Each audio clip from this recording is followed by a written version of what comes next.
I woke up and it felt like the sky just collapsed. Right now, I'm here in an industrial zone in Vietnam. Let me show you what it looks like. Look around, almost no one's here. This place used to be packed with trucks, people walking around grabbing food and drinks, super busy.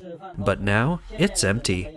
Tariff hikes hit hard and fast. You can already see the impact on businesses and logistics. I've been living in Vietnam for 13 years, and honestly, I've never seen tariffs this high before. Right now, I'm in Vietnam. Once those tariffs went up, factory exports took a big hit. In recent years, tons of Chinese factories moved to Vietnam to avoid China's high export tariffs. Even more were planning to move here this year. Many business owners were already here checking things out. But now Vietnam raised its own tariffs and raised them a lot. That whole world's factory title, it might not last much longer. I'm seeing it for myself. The real economy here isn't doing well. Other than some growth in manufacturing and real estate, the rest of the economy is pretty bad. Ever since the US-China trade war kicked off in 2018, tons of Chinese factories have moved to places like Vietnam. Back then, a lot of business owners thought, the US is only targeting China. If I move my factory to Vietnam or Cambodia, I'll be safe. Now Trump's back and he's basically saying, that trick won't work anymore. Many have started to scramble, moving their factories to neighboring countries. But now the escape routes are closing. It's all over. So why is Trump slapping high tariffs on Southeast Asian countries now? Because he wants to cut off all the back doors. Before, people would ship products from China to Southeast Asia, then re-export to the US under a different country's name. Now that path is blocked. The problem is a lot of Chinese companies move their machines, their people, even entire supply chains over there. But now that things have changed, things are looking really tough. Trump just slapped a 49% tariff on goods from Cambodia. But here's the thing, most factories in Cambodia are run by Chinese companies trying to dodge tariffs. So instead of saving money, they're now paying even more. And it's not just Cambodia, Vietnam, Thailand, Indonesia, they all got hit with tariffs of 30% or more. So now what? Unless you move the factory all the way to the US, there's no easy way out. People say tariffs are just passed on to customers, but right now exporters are the ones really struggling. We saw in the videos you can see that during President Trump's global trade restructuring, especially after imposing high tariffs on Southeast Asian countries, Chinese business owners who moved their factories to Southeast Asia in recent years are facing serious challenges. In this video, we'll explain why so many Chinese companies moved production out of China and why the US started this trade war in the first place. Why did Chinese companies start moving their production abroad, and is it effective to change the place of production? Since 2018, the Trump administration has started adding a 25% tariff on hundreds of billions of dollars worth of Chinese products, including electronics, machinery, furniture, and clothing. This made Chinese goods more expensive and less competitive in terms of price. To keep their market share in Europe and the US, Chinese companies began looking for ways to produce outside of China. They started building factories in countries like Vietnam, Thailand, Malaysia, and Indonesia. This move wasn't just a response to the trade war, but also part of China's bigger global strategy. What they do is send semi-finished products to places like Vietnam, where the final assembly and packaging are done and the products are labeled Made in Vietnam before being exported. To avoid being accused of fake origins, more companies are choosing to set up real production bases in these countries, hiring local workers and using local materials before sending the products to the US. This is one reason why the Trump administration imposed high tariffs not only on China but also on Southeast Asian countries.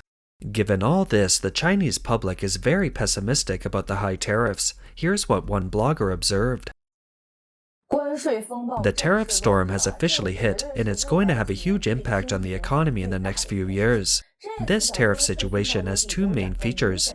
The first is that it's worse than expected. The tariffs are higher than what we thought would happen. At first, experts expected a 30% tariff with a gradual increase over 1 or 2 years. But what we got was a heavy blow right away, 20% now and 34% coming soon, which adds up to 54%. The second feature is that it's aimed directly at us. What's surprising is the focus on Southeast Asia, with Vietnam at 46%, Cambodia at 49%, Thailand at 36%, and Indonesia at 32%. It's like they built a tariff blockade around China. Everyone knows that China's businesses mostly depend on exports and that manufacturing is shifting to Southeast Asia.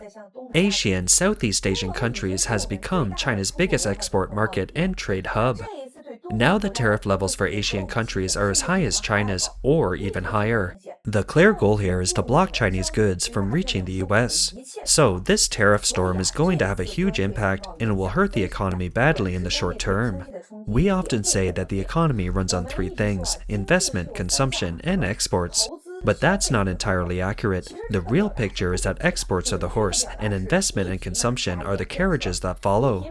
This is because the money for investment and consumption mostly comes from the profits earned through exports. The big problem now is that exports are facing serious problems and disruptions in the short term. What's the background of the US-China trade war? Did Trump target China throughout both of his terms? In December 2001, after 15 years of talks, China joined the World Trade Organization (WTO). To join, China had to agree to open up its market, lower tariffs, remove non-tariff barriers, and allow foreign companies to do business in China. Looking back, it's been over 20 years. It became clear that China didn't follow these rules. One major problem was that China gave huge government subsidies to certain industries like steel, solar panels, and textiles. These industries, even when global demand was low, were able to continue producing at extremely low costs and flood foreign markets with cheap products, severely damaging the manufacturing industries of other countries. For example, China kept exporting steel in 2015, even though there was a global surplus, making it hard for US and European steel companies to survive. Chinese solar panels also flooded markets in the US and Europe, leading to the bankruptcies of solar companies in those countries. Although China promised to open its market under WTO rules, in practice, foreign companies often had to team up with Chinese companies and share technology just to enter China's market. For example, American tech companies or car makers wanting to build factories in China had to form joint ventures with Chinese companies, sharing their patents and management methods. The WTO was supposed to promote fair competition, but China's huge state-owned companies and subsidized private companies enjoyed many advantages, like cheaper financing, taxes, land, and energy prices. This created a system where the government and businesses were closely linked, giving them an unfair advantage. Additionally, China manipulated its currency to weaken trade fairness.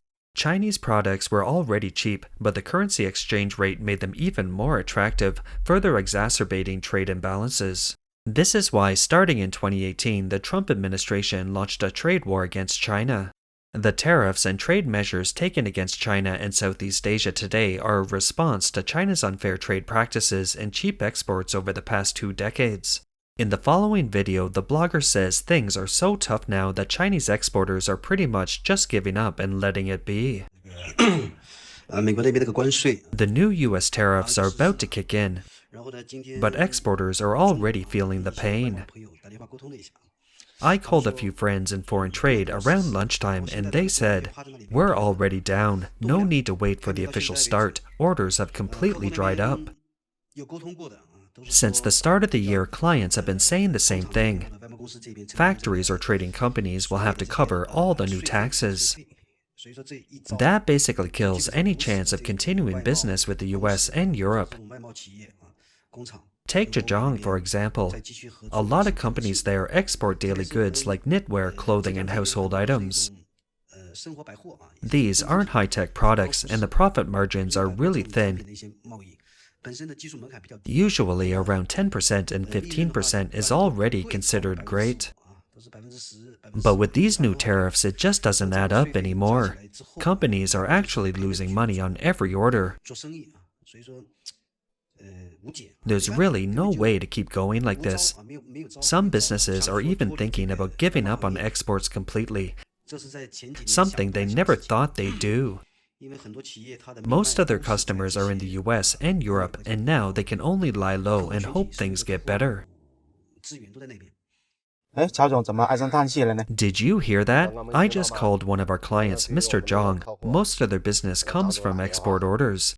They make things like dried fruit trays and serving platters.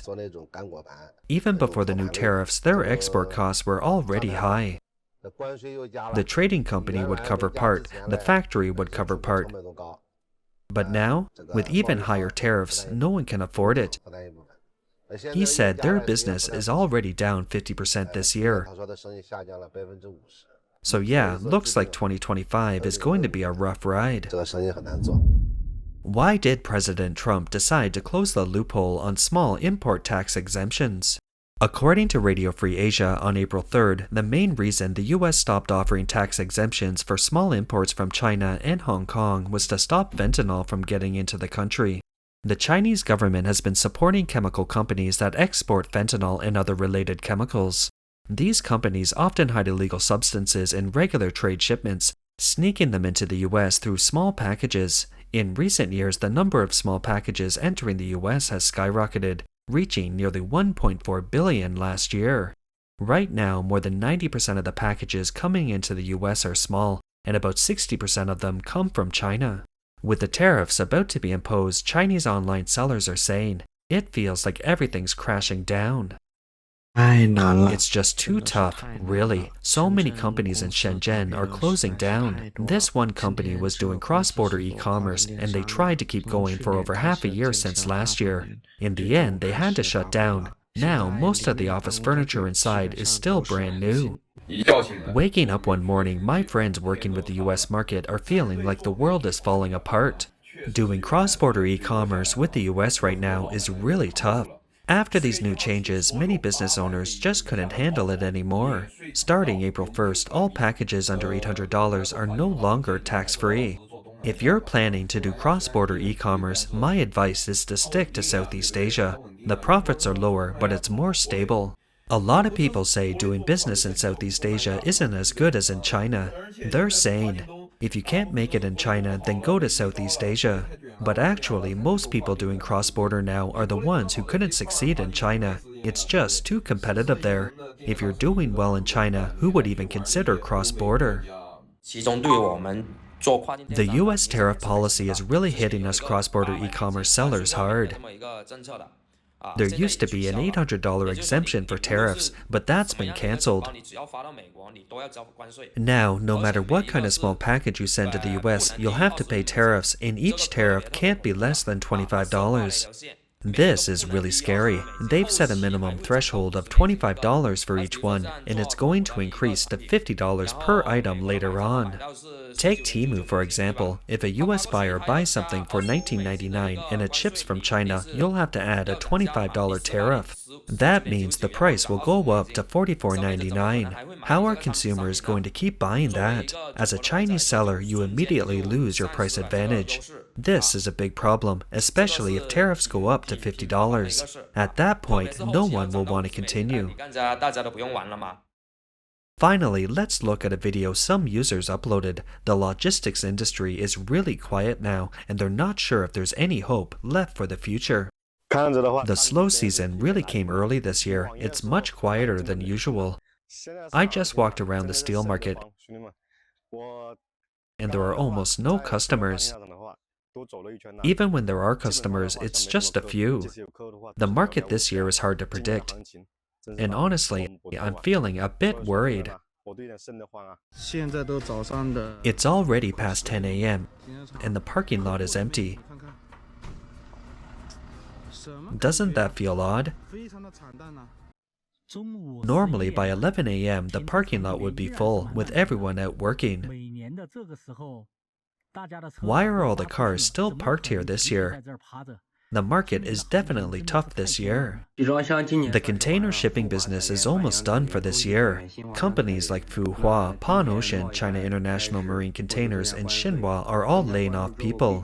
With the trade war and tariffs going up, trade is dropping, and that's really hurting the container shipping industry, which depends on import and export business. I have visited a lot of industrial parks and petrochemical companies recently, and business this year is much worse than last year. The roads that used to be busy are now empty. It's not just car transport. Even in Jiangsu, the shipping business is bad. Many ships are sitting idle at the port and in the river. Ship owners are saying there's no work. The shipping rates are low and business is slow. The shipping industry is a sign of how the economy is doing, and this whole thing is a huge red flag. That's all for today. If you enjoy our content, please give us a thumbs up, subscribe, leave a comment, and share it with a friend. We appreciate your support, and we'll see you next time.